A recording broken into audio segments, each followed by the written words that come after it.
she said. I sat up in bed and listened, fully awake now. I then heard what she heard, the rattle of the garage door, which we could hear clearly as our bedroom was directly above the garage.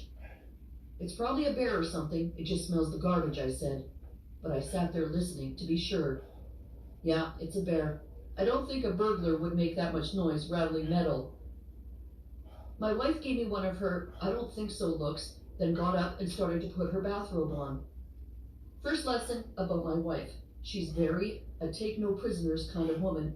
After 27 years of marriage to her, believe me when I tell you that I knew that once the belt of that bathrobe of hers was tied, she was grabbing that shotgun that she kept by the side of her bed, and that if I didn't stop her, there's a really good chance that I'd be paying all kinds of money to repair all the holes that she would blast all around the house again.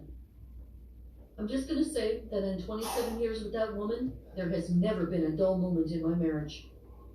Anyway, even though my wife could wrestle a bear better than I could, I'm a man and I really tried to do things to keep her safe, like not letting her wrestle bears, fight cougars, or do a little hand-to-hand combat in the middle of the night with a possible intruder. Opened the hinged lid of the garbage can and was digging through the trash bags of rotting food. Now, seeing all the dark fur, I thought it was a bear standing on its back legs. And that's the square peg of an image that my brain kept pounding into that round hole. Even though my eyes said that wasn't right, those aren't the proportions for a bear. Regardless, my eyes and my brain could not agree. I began to walk forward cautiously as I slipped the air horn out of my bathrobe pocket. I didn't really want a confrontation, but it stood between me and my house. And although my wife was good and a self-sufficient woman, the thought of her opening that door again and startling that creature and it attacking her moved me forward quickly. As I walked, I let off the air horn, hoping to scare it off. To my surprise, it looked up at me immediately. And now my brain and my eyes could both agree that what I was looking at was not a bear. Couldn't be a bear. No way, no how. It straightened up and stood upright and stood higher than the 7-foot dat. I can only surmise that they had probably watched me do it numerous times before, and now we began to question all the times that our trash cans had been turned over or rifled through sometime in the night between the time we put them out in the evening and the morning before they were picked up. I had always blamed it on raccoons, but I had to wonder, had it been a Sasquatch all this time? I also thought about where it could have come from that morning. I looked carefully around before stepping out of the garage. The trees are 70 yards, maybe a little more away. I still don't know where it was. Well, it had been waiting and watching. But now, thanks to our son, we can constantly monitor the outside from many different cameras of the smart home setup he installed for us. And although we've looked for many days, many weeks, we have never seen our trash squatch again. Thanks for listening to my story, Will. Wow. What's up with that, man? Feel like my damn left side fucking weak off the rip. Like it was fatigued off the very first set. There's a long-standing myth that print-on-demand company. I might just do some numbered sets from here on out. I don't know. The barbed wire fence it was standing behind. That was the rattling sound. At Mint Mobile, we like to do the opposite of what Big Wireless does. They charge you a lot, we charge you a little. They put their names on arenas, we put ours on my lower back.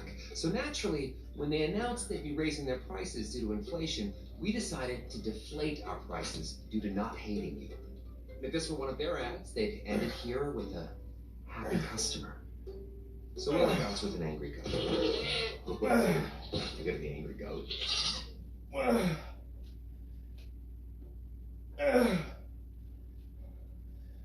You could skip this ad, but don't skip the part that can help you get the job done.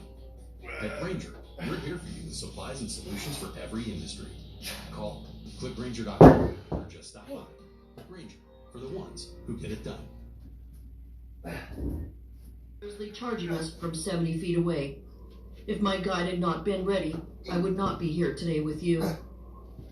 My guide for this hunt was a well-seasoned old-timer who knew this area well. When it came to grizzlies, he was renowned for his ability to consistently score the largest of the large. The plan was to take the tender into the zone each day from the main ship and hunt the woods, returning to the main ship every afternoon to eat and sleep until we found our mark. The forest by the river is perpetually damp and shadowy. Its floor is covered predominantly in a layer of thick, spongy green moss, which silences not only our steps, but those of the bear as well.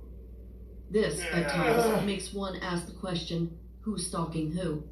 For if you're not careful, the tables can be swiftly turned, leaving you wishing that you've never been born. Yeah. On our first day in, we had come across numerous tracks and once again came upon a new set of Sasquatch prints. Only this time, there were two sets of tracks paralleling each other. There were many of them, one set being much larger than the other. Our hunch at the time was that the grizzly had moved out, either because of the competition, or perhaps because it wasn't willing to put up a territorial fight for its domain.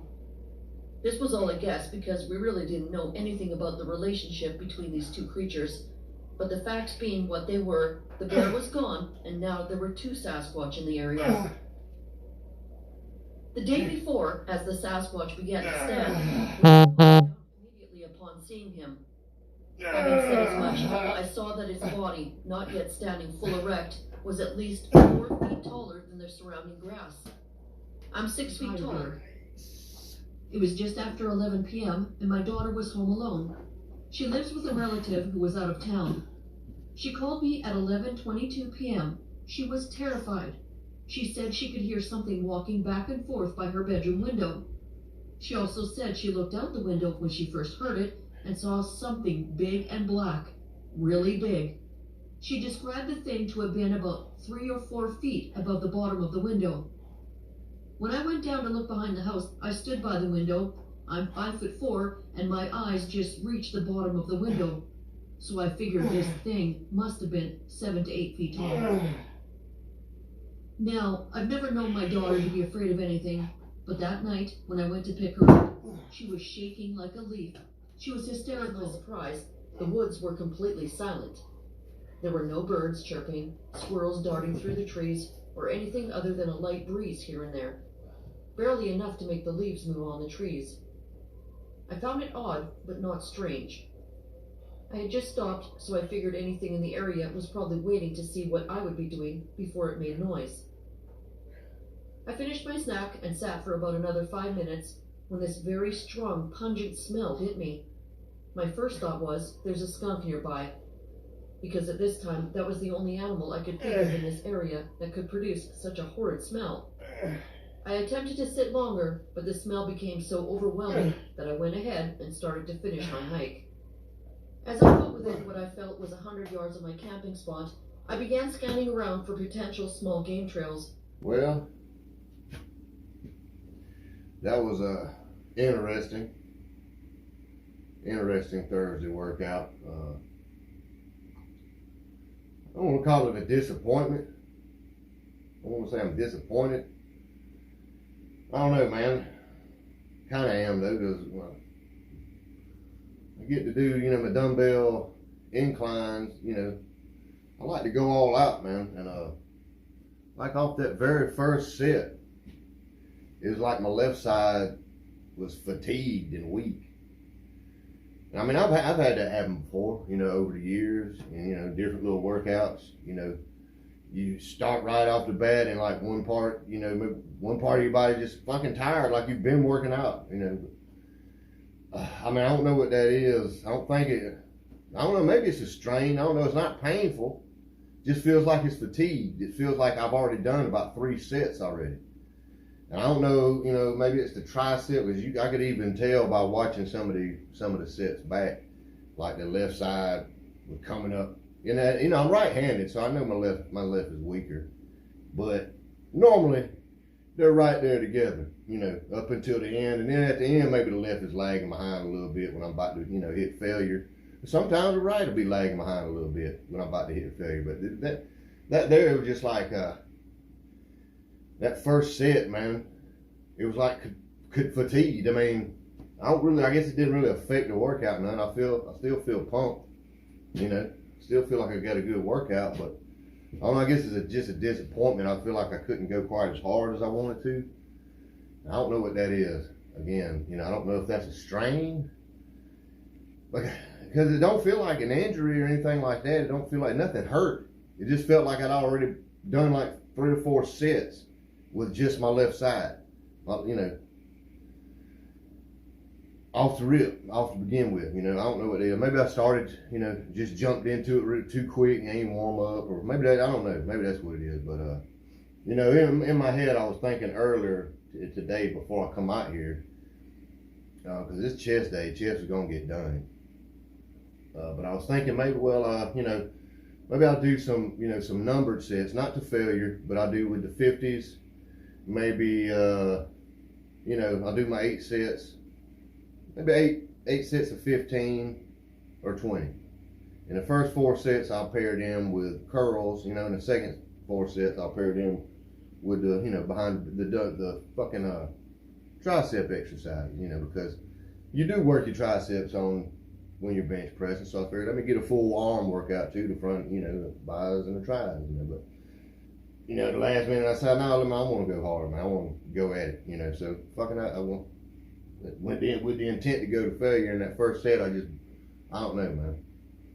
I don't know. I mean, that's happened before. It's been a while, but it's not something that happens all the time. I don't know, man. I think maybe I just didn't warm up sufficiently. I don't know, because I didn't warm up at all. But most of the time, I'll at least do a little 1 set with some lightweight, just to move around a little bit. I don't know. Maybe I just jumped off the gun, just too hard, too fast. Maybe I needed to warm up. I don't know.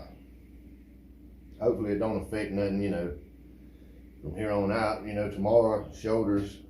So, should be all right with that. I mean, we'll see. Maybe it's a little strain or something. I don't know. I doubt it's like a pull or a tear or anything like that. Like I said, I didn't feel any pain or anything. It just felt like it was like automatically fatigued off the rip. 3 or 4 sets been done before I even started. But anyways, man, I don't know. I still got some good work, man. I could still feel that I was tight. I was pumped up, Just come back tomorrow and do shoulders, like I said.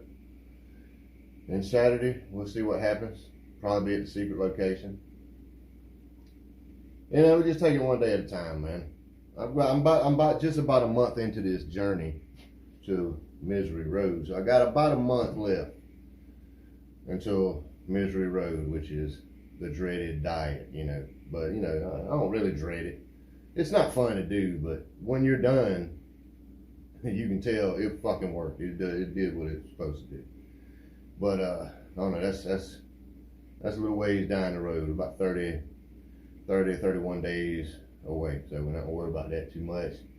For the time being, we'll focus on the immediate future, which is tomorrow. Like I said, the day's done. We'll go in there, bathe and cut my hair and all that shit. Get ready for tomorrow. I'll be back out here tomorrow to do some shoulders. Y'all take it easy.